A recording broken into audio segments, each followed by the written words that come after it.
Hey everyone, welcome back to another episode of Hong Kong Horror. I'm your narrator, Simon. Do any of you ever think about what happens to our souls after we pass? How do we know where to go next? And who decides when it's time? I have a somewhat heavy story for all of you, so please buckle in. In Chinese folklore, it's said we're never truly alone in this journey. When a person dies, two guardians are said to appear to guide the soul to the underworld: Ao Tao, the ox head, and Ma Min, horse face. They're the gatekeepers of the afterlife, ancient enforcers under the king of hell, Yim Lo Wang. Their presence is a sign that death is near, or that it's already come. Though frightening in appearance, they aren't considered evil. They are simply agents of cosmic balance, enforcing order between the living and the dead. Throughout history, countless sightings of Ao Tao and Ma Min have been reported across Asia. And no matter where or when they appear, the outcome is never good. Tonight's story revolves around them. It's a tale that's been told in many versions across Asia, passed around through whispers and word of mouth. This version I'm sharing with you tonight comes from a woman in Guangzhou. Let's call her Jessica. At the time, Jessica was working at a small startup, handling administrative tasks. It was the kind of workplace that's hard to come by these days. Tight-knit, warm, and full of people who genuinely got along.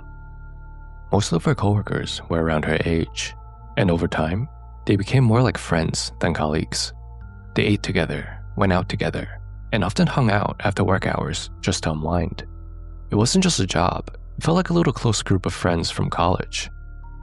One day, Jessica learned that one of her coworkers, Jerry, a well-loved, good-natured member of the group, who always helped with extra work and everything else that was needed, was about to get married. He sent a message into the group chat to invite everyone unofficially before he sent out the physical invitations through the mail. Everyone was super excited and really happy for him. Jerry was a great guy, and he deserved everything good that was about to come his way. Jerry's wedding would be in another city, in his hometown, which was quite far away from where they worked. So Jessica and the rest of the group talked about how they would all get there. Flying would cost a little too much, and taking the train would be a hassle with all of the transfers and crowds. At the end of the day, they settled on renting a car and splitting the cost. They could make it a fun little road trip where they could make multiple pit stops along the way. One of Jessica's coworkers, Howard, volunteered to be the designated driver for when they returned home, since he didn't feel like drinking anyways. He was just getting over the flu, so he was in no position to be drinking alcohol. They decided that once the wedding ceremony finished, they can head back home the same night. It would be about a 4-hour drive, so it wasn't too horrible. When the day came, Jessica and her friends headed out at the break of dawn. They took turns driving there, making multiple pit stops along the way as they took in the views of the countryside and stopped off at random convenience stores for snacks and food. They were having a great time, and it was a great idea to rent a car. They finally arrived in the afternoon. When they got there, to their surprise, they didn't realize that Jerry didn't organize a very grand wedding ceremony, even though his family was fairly well off. It was a simple, modest home-style wedding, a very classic old-school Chinese wedding, at a restaurant with banquet tables set up, with a small band, 2 or 3 singers, and a few dancers. Just enough for everyone to have fun. Though small and simple, the wedding was beautiful. Everyone had a great time as time flew by. The food was amazing, and the company was even better than the food. When all the formalities were over and the final banquet course was served, the older guests began heading home. That left the younger crowd, mostly just Jessica's group, and some of Jerry's close childhood friends. So with the younger, rowdier group now, the toasts kept coming non-stop. Howard, who was supposed to be the designated driver, started to struggle against the temptation and was now dying to have a drink with everyone, even though he said he didn't want to. "Come on, let me just have one, okay? We won't leave right away anyway. I'll drink some water, hit the bathroom 2 or 3 times. It should be fine. It's Jerry's big day. I have to drink with him." Even though Jessica and the others warned him, Howard wouldn't listen. He was already swept up in the mood. Jessica decided to let it go, figuring they could deal with it later. And as you can probably guess, the drinking didn't stop at 1 glass. Howard went from 1 to 2, then 3, until it was clear he wasn't planning to stop at all. By that point, everyone had already had a few drinks themselves, and the plan to drive home that same night was starting to sound ridiculous. They laughed it off, wondering whose idea it was in the first place to go straight home after a wedding. Howard eventually gave in completely, drinking whatever anyone poured for him. Time passed. A few friends began to sober up and realized just how much everyone had actually drunk. The laughter had gotten louder, the table messier, and Howard, well, Howard was long gone. In the state he was in, even if he somehow sobered up later, there was no way they'd make it home safely that night. The idea of driving back now felt more like a distant joke than a plan. After a while, Jerry and his new wife came over to sit with Jessica and the group.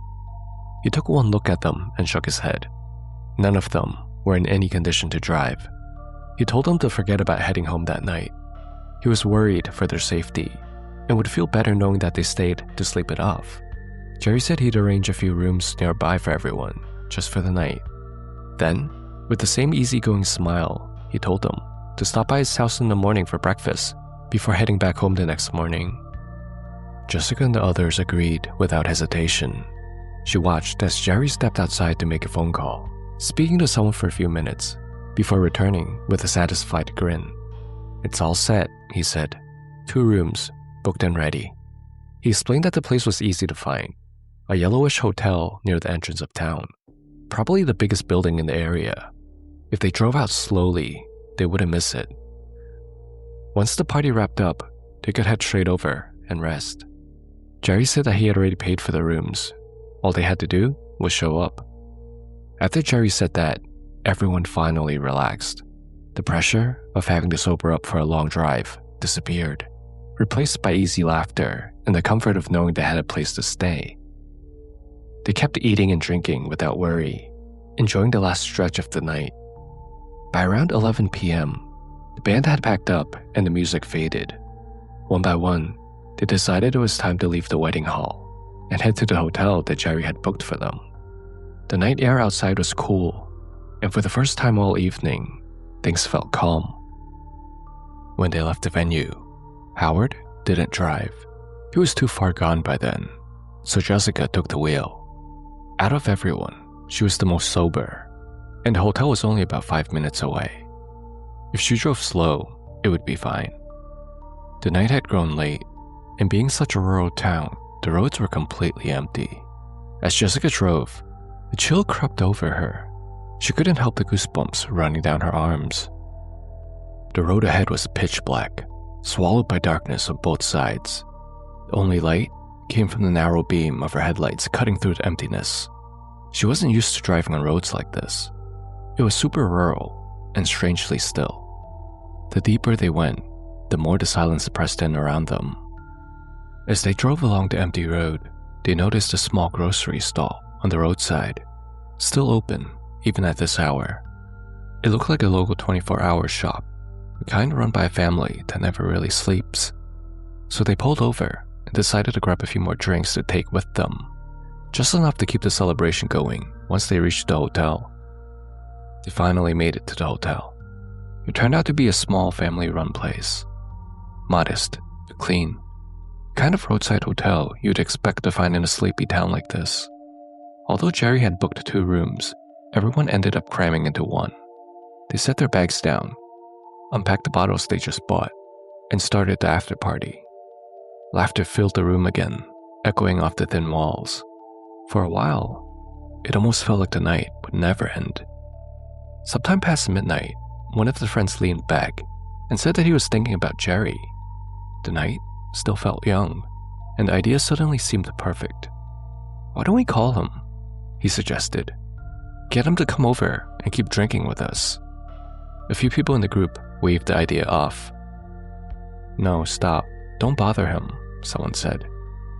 "He's probably exhausted from everything today. Let him finish cleaning up at the venue. Besides, it's his wedding night. He's probably busy with his wife." Everyone burst out laughing. They had been drinking for so long, they almost forgot about that part. But after a while, Howard, easily the drunkest of them all, decided to call Jerry himself. He stumbled with his phone, slurring as he put the call on speaker. With the speaker on, the group got carried away. They started teasing Jerry, their voices overlapping with laughter. "Before your new wife bans you from hanging out with us, come drink with us one last time. Soon, you won't be allowed out anymore." Jerry laughed on the other line. "Don't worry," he said. "My wife's pretty chill. She doesn't forbid things like that." Everyone burst out laughing again, not really expecting him to take them seriously. But to their surprise, Jerry actually agreed to come. He said that he needed just a few minutes to wrap things up at the venue. Then, he'd swing by to join them for a little bit. He even offered to pack up some of the leftover food to bring along. The group cheered, half in disbelief, already making space on the table for him. The group of friends were thrilled.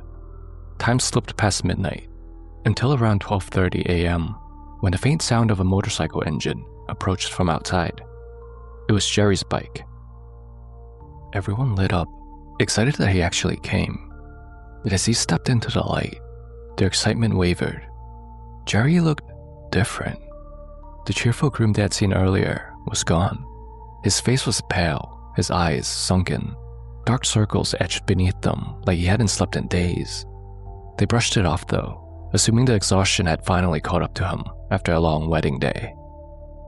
Jerry carried a few plastic bags filled with leftover food from the venue, and another bag with a bottle of alcohol. But as he set it down, they noticed the glass bottle had cracked. Probably hit something on the way over. No one minded though. They had already stocked up from the roadside shop and had more than enough to drink. Once Jerry arrived, the energy in the room came back to life. Everyone laughed, poured drinks, and decided to play drinking games to keep the fun going. After a few rounds, Jessica lost several times in a row. She took a few shots before realizing she's had enough for the night. Her head was spinning, so she quietly stepped away from the game and sat back to rest, deciding it was best to just watch the others instead. For a while, everything was still cheerful. The laughter, the shouts, the clinking of glasses. Jessica smiled, feeling warm and dizzy, completely unaware of what was about to happen. As she lifted her glass to take a sip of water, one of her friends sitting beside her, who had been unusually quiet with his head down, suddenly nudged her. Without looking at her in the eye, he gestured toward the window, a subtle motion for her to look outside. His face was tense. Something was wrong. Jessica instinctively turned toward the window, and what she saw made her blood run cold. Outside, in the faint glow of the streetlight, stood a hulking black figure beside Jerry's motorcycle. The figure wore a traditional loincloth, its body massive and motionless. Even through the darkness, Jessica could make out the unmistakable silhouette of two large horns rising from its head. It didn't move, it just stood there, perfectly still, facing the hotel, as if waiting for something or someone. Its face was hidden in shadow, but its eyes burned red, faint and unblinking. In one hand, it gripped something long, a spear or a trident of some sort. Then, Jessica noticed another one, a second figure, just as massive, just as dark, standing beside the first. Jessica froze in place, her heart pounding. She glanced at the friend who had nudged her, but neither of them said a word. No one else seemed to notice. She lowered her gaze, forcing herself to act normal, to laugh when the others laughed, to pretend everything was fine. Maybe it was just the alcohol. Maybe they were both seeing things. She tried to shake it off, convincing herself it was just her imagination, that the dim lights and the drinks were playing tricks on her mind. A few uneasy minutes passed. Then, curiosity got the better of her. Jessica hesitated, then slowly lifted her head, turning toward the window once more. To her relief, the two dark figures were gone. Though the figures were gone, Jessica's fear didn't fade. Deep down, she knew exactly what she saw. Growing up in China, everyone knew of them. Mamin, the guardians of the underworld, deities from ancient legends said to appear only for one reason, to collect a soul. The others kept playing, oblivious to what just happened. The laughter and shouting filled the room again. It came to another round. Howard's turn to drink. Everyone cheered, but Jessica could tell he was already past his limit. His face was pale, his movements sluggish. Still, he lifted his glass. And the moment he did, Howard's body stiffened, his eyes rolled back, and he collapsed, face down in the middle of the circle. The room erupted in chaos. Bottles tipped, chairs scraped against the floor as everyone rushed to him. They rolled him over, slapped his cheeks, tried to wake him. Someone grabbed a wet towel and wiped his face.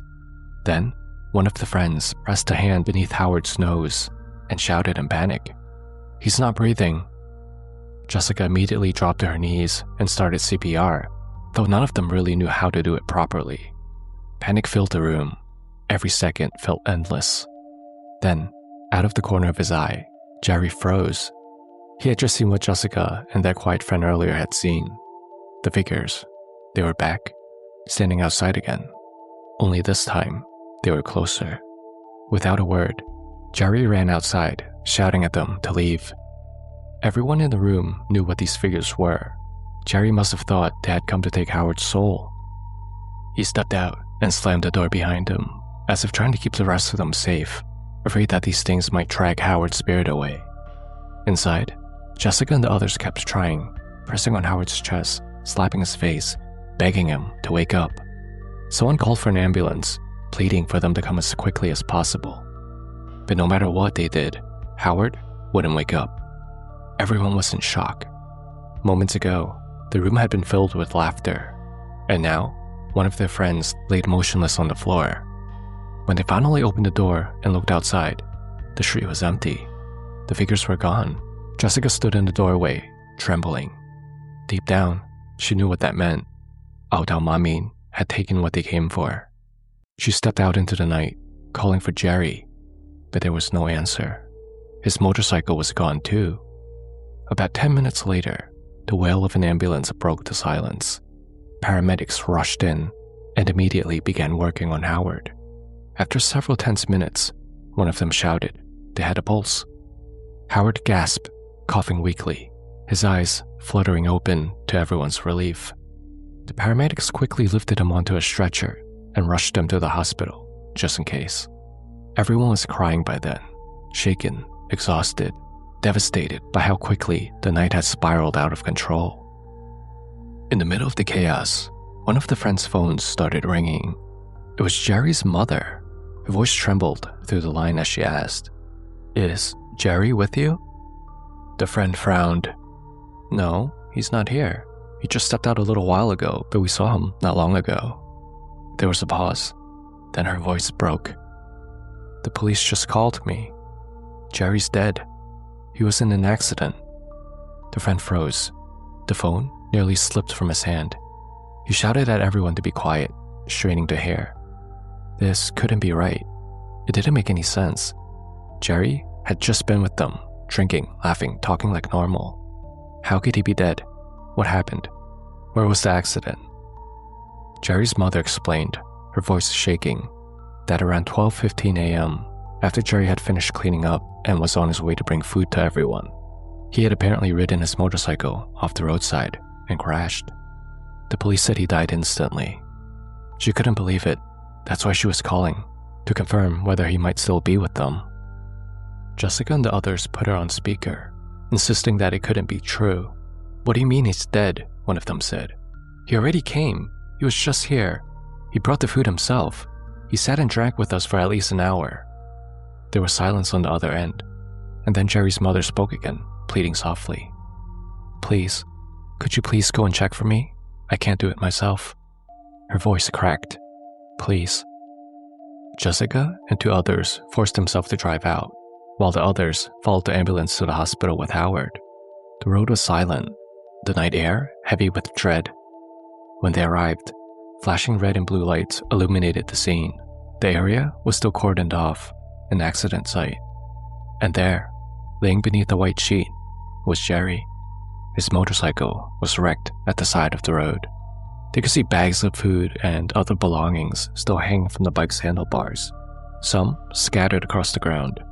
A broken bottle of alcohol laid among them, exactly like the one Jerry had carried into the room earlier. In that moment, it became horrifyingly clear. Jerry had never made it to them alive. Jessica was speechless, frozen in disbelief. When they finally returned to the hotel, what they saw made her blood run cold.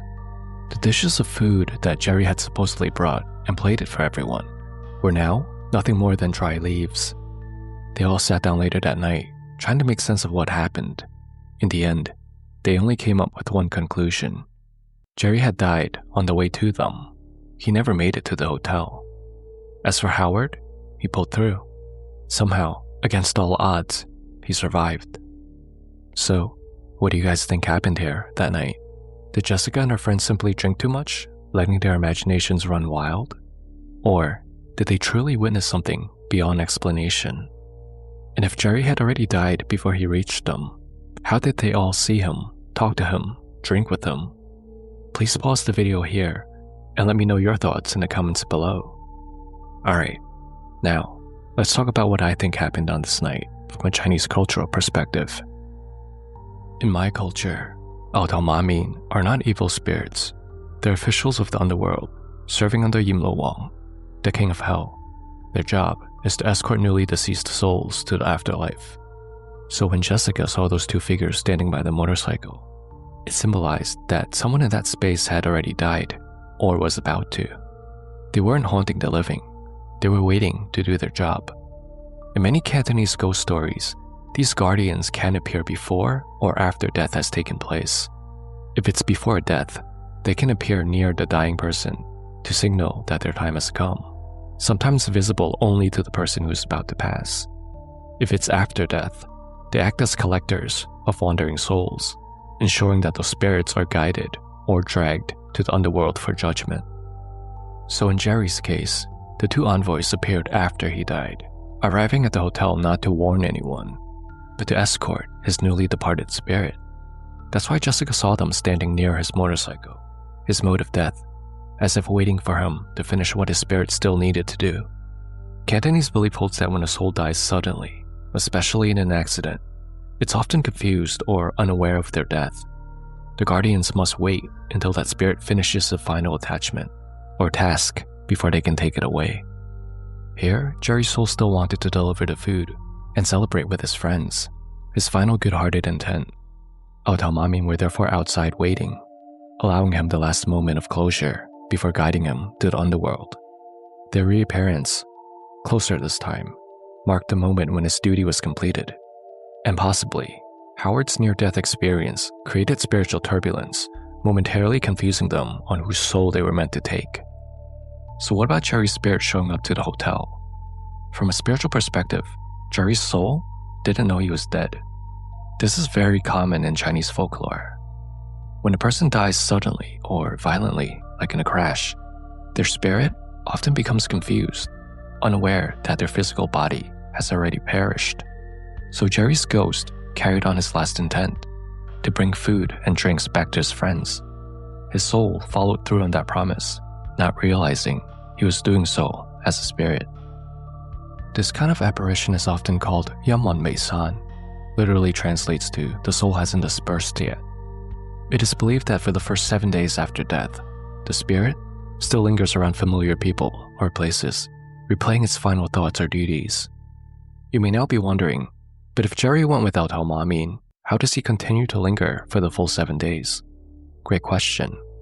When we say a spirit lingers for 7 days after death, that refers to the yin remnants of the soul, the One and the Pak, parts of the spiritual self that remain near the mortal world before fully dispersing.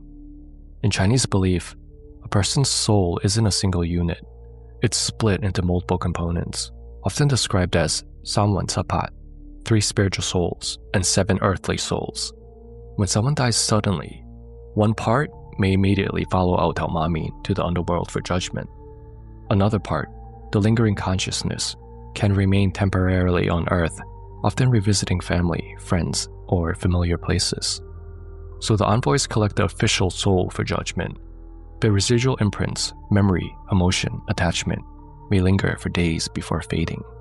That's why Taoist funerals include taocat, the first 7-day ritual, to help guide and settle the remaining spiritual fragments, ensuring they reunite and move on properly. Otto and Ma Min came to escort Jerry's primary soul, the one meant to report to the underworld. But his emotional echo, or Mei Sanji Wan, the soul is not yet dispersed, remained behind long enough to fulfill his final intent, delivering food to his friends. What Jessica and her group interacted with wasn't Jerry's complete soul. It was more like his last projection, a fragment powered by his attachment and duty. Once that act was complete, his job was done. That's why the food turned to dry leaves. The illusion dissipated as his lingering essence dissolved and rejoined his main spirit in the afterlife. Alright, so I wanted to talk a little bit more about the food that turned into the dry leaves. So this part of the story is really symbolically loaded and deeply rooted in Cantonese and broader Chinese spiritual philosophy. In Chinese ghost lore, the line between Yum, the spiritual world, and Yang, the living world, is really thin, but rarely crossed. When the spirit interacts with the living, what the living sees isn't necessarily what exists. Ghosts, especially newly departed ones, can create illusions, wanzheng, drawn from memory or emotion, temporary projections of how they remember the world. To the living, these illusions appear perfectly normal. To the spirit, it's simply continuing what it believes is real. But when the spiritual energy dissipates, this illusion fades. It collapses, revealing the mundane or decayed objects beneath it. That's why food from a spirit often turns into dead leaves, ashes, paper, or dust once dawn breaks or once the soul has departed. It's a symbolic unmasking, the yin veil lifting, restoring reality to its natural lifeless state. Leaves carry specific weight in Chinese symbolism. They're tied to the cycle of life and death. They grow, flourish, wither, and fall back to earth to decompose. So when the food becomes dry leaves, it's more than just proof that Jerry's offerings weren't real. It represents impermanence. All things, even joy and life itself, eventually fade, return to nature. The idea that in death, everything returns to earth, completing the cosmic balance. In Taoist and Buddhist imagery, falling leaves often symbolize souls returning home, the end of a journey. And that brings us to the end of this week's episode. Thanks so much for making it all the way to this point of the video, Hong Kong horror fans. I know tonight's episode was a little bit longer, so thank you for sticking with me. I hope you enjoyed it. Until we speak again next week,